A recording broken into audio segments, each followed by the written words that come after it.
In the vast expanse of space, humanity had reached an era of relative peace and prosperity. After centuries of expansion beyond Earth, humans had established thriving colonies on distant planets and moons, each connected by sprawling trade routes and communication networks. These settlements were hubs of scientific discovery, commerce, and cultural exchange, painting a picture of progress and harmony among the stars. The once tumultuous period of interstellar conflict had long since faded into history. Nations and factions that had once vied for control over territory and resources had learned to coexist, united by the shared goal of survival in the harsh environment of space. Diplomatic treaties, alliances, and joint defense agreements ensured that open warfare was a rare and distant memory. Instead, humanity focused on advancing technology, improving living conditions, and exploring the mysteries of the universe. At the heart of this peaceful galaxy was the legendary war fleet, humanity's most powerful and feared military armada. Built during a time when threats loomed large and interstellar war was inevitable, this fleet was the pinnacle of military engineering and strategic might. The ships were colossal, bristling with advanced weaponry, and capable of devastating entire enemy fleets with precision strikes. Commanded by elite officers trained in decades of warfare, the fleet was designed to be unstoppable. However, after decades of peace, the war fleet had become more of a relic than an active force. Its massive ships were docked in fortified space stations and dry docks scattered across human-controlled space, maintained by skeleton crews and automated systems. The fleet's full mobilization was considered a last resort, reserved for only the most dire emergencies. To most citizens, the war fleet was a symbol of past conflicts and a reminder of how far humanity had come in securing lasting peace. Daily life in this era was calm and routine. Colonists on distant worlds worked in agricultural domes, research facilities, and manufacturing plants, all connected by the ever-expanding network of space highways. Communication arrays buzzed with data exchanges and diplomatic messages, while spaceports welcomed ships carrying travelers and goods from all corners of the galaxy. There was a sense of cautious optimism that the future held endless possibilities. Yet beneath this surface of tranquility, some whispered of unseen dangers lurking in the dark void. Rogue factions, alien threats, or natural cosmic phenomena that could shatter the fragile peace.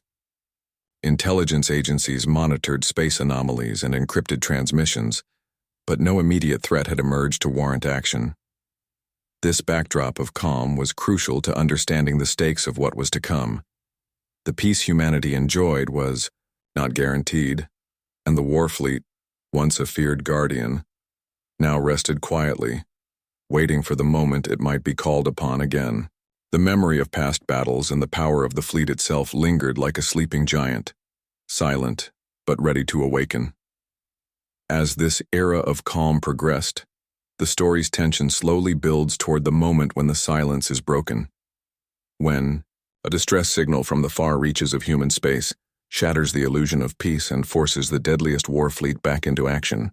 The calm before the storm is a fragile veil, soon to be torn away by events that will change humanity's fate forever. In the deep reaches of human-colonized space, beyond the well-patrolled trade routes and thriving settlements, lay a remote outpost known as Epsilon Prime. This small but strategically important station served as a listening post and research hub, monitoring unexplored sectors and relaying information back to the central command. It was a quiet place, far from the bustle of major colonies, staffed by a handful of scientists and military personnel who understood the critical role their work played in humanity's safety. One day, without warning, Epsilon Prime's communication arrays detected an unusual and urgent transmission. Unlike the routine status reports and scientific data it usually sent, this was a distress signal, but it was unlike any standard emergency beacon. The signal's pattern was erratic and fragmented, peppered with static and interference, suggesting it had been sent under duress or amid a severe technical failure. The message was barely intelligible, containing only short bursts of cryptic phrases and coordinates that hinted at a grave danger but revealed no specifics. The distress call immediately caught the attention of command centers scattered across human space. Analysts and intelligence officers scrambled to decode the message, trying to extract meaning from its garbled fragments. The location given was in a sector previously considered low risk, a quiet, sparsely inhabited region far from known conflict zones. This discrepancy only heightened the mystery and the anxiety surrounding the signal. As more attempts were made to clarify the transmission, it became evident that Epsilon Prime itself might be compromised. The last few words transmitted hinted at an unknown attacker, something new and terrifying that the outpost had never encountered. Yet, the source of the threat remained shrouded in darkness. Was it an alien force, a rogue faction, or some cosmic anomaly? The uncertainty sent ripples of fear through military command and civilian leadership alike. The arrival of the distress signal shattered the illusion of peace that humanity had grown comfortable with. No one knew what to expect, or how severe the danger truly was. There was an urgent debate among the highest levels of government and military. Should the response be cautious and measured, or immediate and overwhelming? Some argued for waiting on further intelligence, fearing a false alarm or trap. Others warned that hesitation could cost countless lives if the threat was real and imminent. The signal's existence forced a reckoning. The dormant war fleet once, a symbol of human might and deterrence, was suddenly relevant again. Its ships, crew, and weapon systems were still maintained, but had not seen action for decades. Would the fleet be ready in time? Could it face an unknown enemy whose capabilities were completely uncertain? Meanwhile, the crew at Epsilon Prime fought desperately to send out more information before their communications were completely severed.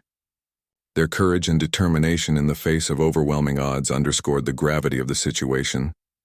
The distress signal was more than just a call for help. It was a warning that humanity's peace was under threat, and that a storm was gathering on the horizon. As the message echoed through command centers and space stations, it became clear that the coming days would test the very limits of human resilience and military power. The mysterious distress signal was the spark that would ignite the activation of humanity's deadliest warfleet, a force long feared and now desperately needed. The moment the distress signal was received and analyzed, it set off an urgent chain reaction within humanity's central command. The peace that had long defined human civilization was suddenly overshadowed by uncertainty and fear. The cryptic nature of the signal, its broken, frantic bursts, and the hints of a new, unknown threat, left no room for complacency. Leaders knew that the consequences of delay could be catastrophic. Within the towering halls of the Interstellar Defense Council, a high-level emergency meeting was convened. This council, composed of representatives from Earth and the major human colonies, was tasked with safeguarding humanity's security across the stars. The room was tense, filled with voices debating the gravity of the situation, weighing the risks of action versus inaction. On one side, some advisors argued for caution. They stressed the importance of gathering more intelligence before committing to a full-scale military response. After all, the fleet had not been deployed in decades, and its immense power could escalate a situation unnecessarily. There was also concern about the economic and social impact of mobilizing a war armada in a time of peace. Would humanity's citizens accept such drastic measures based on a fragmented signal? But the majority, led by the Defense Council's chairperson, understood the stakes too well. The signal's coordinates were in a region once deemed safe but suddenly flagged as a possible flashpoint. The ambiguity of the distress call was, in itself, alarming. No clear enemy profile, no clear context, only a desperate cry for help. This uncertainty was exactly why inaction was dangerous. If the threat was real and capable of overwhelming outposts like Epsilon Prime, humanity needed to act swiftly and decisively. After hours of deliberation, the Council reached a unanimous decision. The deadliest warfleet would be mobilized. This fleet, composed of the most advanced battleships, carriers, and stealth cruisers ever built, was humanity's ultimate defense weapon. It had been designed to counter any known threat, from hostile alien civilizations to internal rebellions, with overwhelming firepower and strategic superiority. Mobilizing the fleet was no small feat. For decades, the ships had been maintained in various orbital docks, their crews reduced to minimal standby personnel. The fleet's activation required immediate recruitment and training of thousands of specialists, engineers, and combat personnel. The logistics of fueling, arming, and provisioning a fleet of this magnitude was immense, involving complex coordination across planets, space stations, and supply depots. As the decision was broadcast, fleets from multiple sectors began to awaken. Commanders who had long been retired or reassigned were recalled, ship systems were powered up, and the vast armada began to stir from its long dormancy.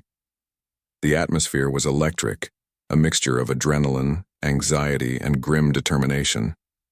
Every officer understood that this was a moment unlike any other, a test not just of their military might but of humanity's survival itself. Beyond the military command centers, the news spread quickly through civilian populations. While some were reassured by the swift response, others were gripped by fear, wondering what new menace had forced humanity to prepare for war again. Rumors and speculation flourished, but the truth remained locked within the classified briefings of the Council. As the fleet prepared to move out, the world held its breath. The decision to mobilize was a pivotal turning point, a point of no return. Humanity was committing itself to confrontation with a mysterious danger, trusting in its war fleet to protect what peace had taken decades to build. This decision would ignite a chain of events that changed the course of history, awakening a force both feared and revered, and setting the stage for the battle to come. As the decision to mobilize humanity's deadliest war fleet was finalized, the vast military apparatus that had long lain dormant began to hum with life. Across sprawling, orbital docks, massive starships, some kilometers in length, started their slow but purposeful power-up sequences. The air was thick with anticipation and urgency. After decades of peace, the fleet was being resurrected from its slumber to face an unknown, looming threat. Inside the command centers aboard the flagship, the nerve center of the fleet, officers moved with brisk precision. Their faces were etched with determination and focus. The weight of responsibility bore down on every decision. The fleet's systems, once maintained mostly by automated routines, now required full activation and synchronization. Power cores roared to life, weapons platforms spun into readiness, and defensive shields began their protective hum. This reawakening was not just mechanical, but deeply human. Thousands of crew members, engineers, pilots, and support staff who had trained for years or even retired were recalled and assembled with remarkable speed. Their ranks swelled with fresh recruits, quickly trained and integrated into the fleet's complex operations. The combined experience and new energy created a tense but hopeful atmosphere, as everyone understood the gravity of the mission ahead. The war fleet itself was a marvel of engineering and strategic design. Each ship was a fortress in space, equipped with advanced laser cannons, missile batteries, electronic warfare suites, and defensive countermeasures. Carriers launched swarms of agile fighter drones, capable of dogfighting hostile crafts and conducting reconnaissance. Stealth cruisers specialized in covert operations, their dark hulls designed to slip past enemy sensors undetected. The fleet's command and control systems, linked through secure quantum communications, allowed for coordinated strikes and real-time battlefield awareness across light years.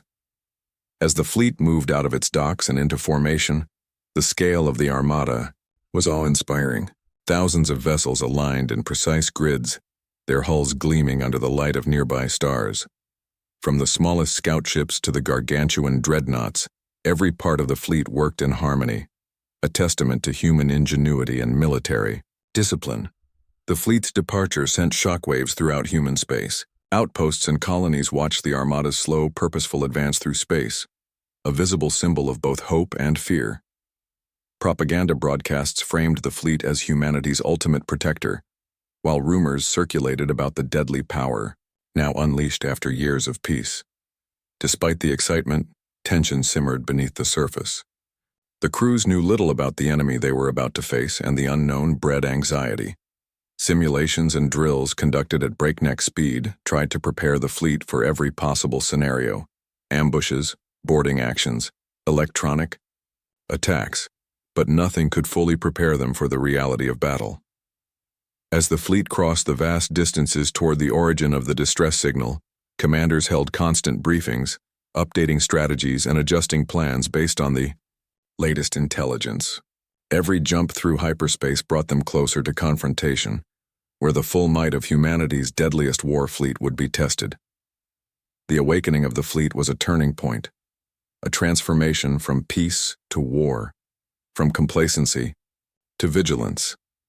It marked the moment when humanity took a stand, ready to face whatever darkness awaited in the depths of space. The fleet was no longer a relic of the past, but a living, breathing force, humanity's sharpest weapon and its last hope. As humanity's deadliest war fleet closed in on the coordinates sent by the distress signal, anticipation and tension gripped every officer and crew member aboard the massive armada. They had prepared for a fierce battle, imagining an overwhelming alien force or a hostile rogue faction, something worthy of awakening such a devastating military response. But what they discovered was far more complex and far more alarming than anyone had expected. When the fleet arrived at the sector of space near Epsilon Prime, sensors scanned the area with increasing intensity. The once thriving outpost now lay in eerie silence, with its communications offline and its defenses crippled. The wreckage of ships and debris floated hauntingly in orbit around a darkened planet. The immediate scene suggested a violent attack, but the nature of the enemy was still a mystery. Initial reconnaissance missions dispatched stealth drones and fighter squadrons to gather data. What they uncovered sent shockwaves through the fleet's command structure. The attackers were unlike any known adversary.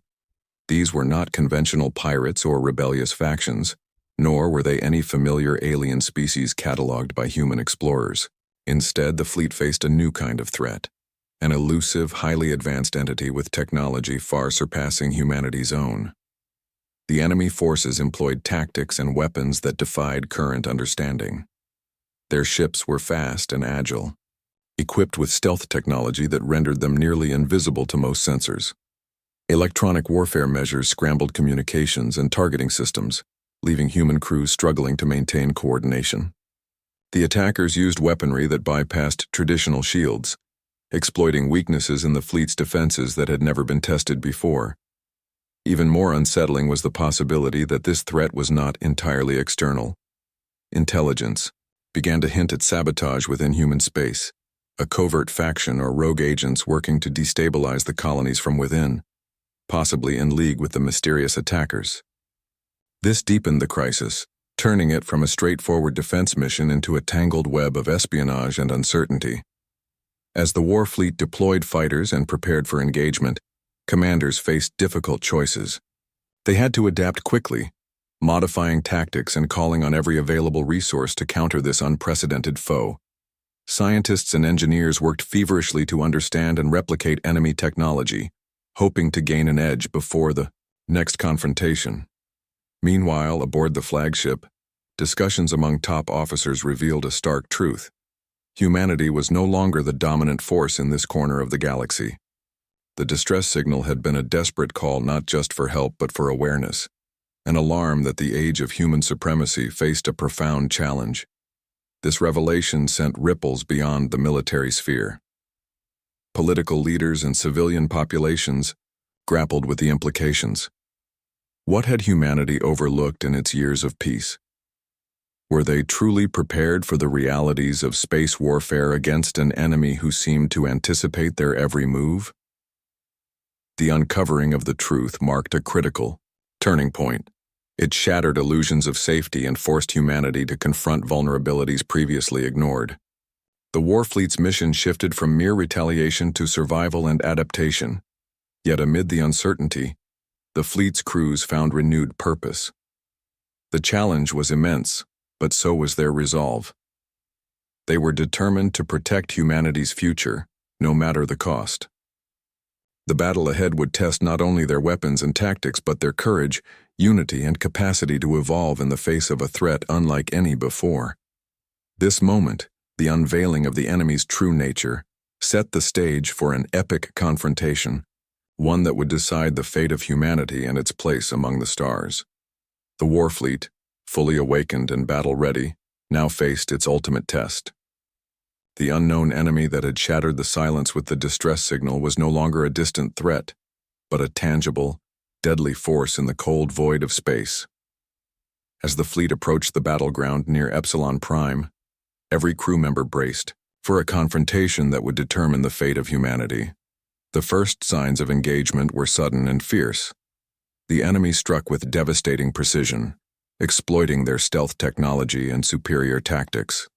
They launched swift attacks against the fleet's outer scouts and supply lines, aiming to disrupt the human armada's formation before the main battle could begin. Explosions rippled across the darkness as ships exploded or were crippled by unseen weapons. Despite the shock of the initial assault, the fleet commanders quickly adapted. Drawing on extensive training and real-time intelligence, they began coordinating counterattacks. Carrier groups deployed fighter squadrons in swarming formations, hunting down enemy vessels and disrupting their electronic warfare efforts. Battleships unleashed volleys of plasma cannons and missile salvos, lighting up the void in fiery displays of raw firepower. The battle raged for hours, a chaotic ballet of strategy, technology, and sheer willpower. The enemy's unconventional weapons and tactics kept the fleet on edge, forcing constant adjustments. Boarding parties clashed in zero-gravity combat aboard crippled vessels, while electronic warfare specialists fought to regain control over hacked systems. Every victory was hard-won, every loss a bitter blow. Amid the turmoil, stories of heroism and sacrifice emerged. Pilots flew beyond their limits to protect civilian ships. Engineers repaired critical systems under fire, and commanders made split-second decisions that saved entire squadrons. The fleet was not just a machine. It was a community bound by a shared mission to defend humanity's survival. Slowly, the tide began to turn. Human ingenuity and determination, combined with relentless pressure, began to wear down the enemy's forces. The fleet's scientists unlocked key weaknesses in the enemy's technology, allowing coordinated strikes that disrupted their stealth and communication networks. The battle shifted from a desperate defense to a calculated offense. When the dust finally settled, the fleet had inflicted heavy losses on the enemy, but the cost was staggering. Numerous ships were lost or badly damaged, and many brave souls had given their lives. The victory was hard-earned but crucial. It ensured humanity's continued presence in space and delivered a message to any who might threaten them in the future. Yet, the aftermath brought new challenges. The battle had exposed vulnerabilities in human defenses and revealed that the enemy's threat was only partially understood. Intelligence suggested the attackers were part of a larger, more complex network, implying that this confrontation might only be the beginning of a prolonged conflict. The war fleet, once dormant, was now an active and vital force. Its role in safeguarding humanity had been reaffirmed, but its future would require ongoing vigilance, adaptation, and innovation. The cost of peace had proven high, and humanity faced a new era where the line between war and survival was razor-thin. The distress signal that had awakened the deadliest war fleet had changed everything. It shattered complacency, united disparate colonies, and forced humanity to confront the harsh realities of its place in the cosmos. The battle near Epsilon Prime was not just a military victory. It was a pivotal moment in the story of human resilience, courage, and the unyielding will to survive. As the fleet regrouped and prepared for what lay ahead, one truth remained clear. Peace was fragile, and the future depended on humanity's ability to face the unknown with strength and unity.